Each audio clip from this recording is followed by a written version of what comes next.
Hello everyone. গতকাল ক্যাম্পাসে ঘুরতে ঘুরতে দেখি আম গাছের দিক তাকিয়ে দেখলাম বেশ কাঁচা কাঁচা আমই রয়েছে, ওগুলো এখনো পাক ধরেনি। দেখে চলে আসবো এমন ভালো মানুষ নই আমি, তাই ঝটপট তুলে ফেললাম। গার্ড আঙ্কেল একটু হাসি দিল।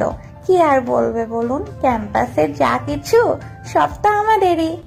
যাই হোক, তেলের আচার দেবো তো, খিচুড়ি হোক বা মুড়ি মাখানো, আচারের তেল হলে মন্দ হয় না।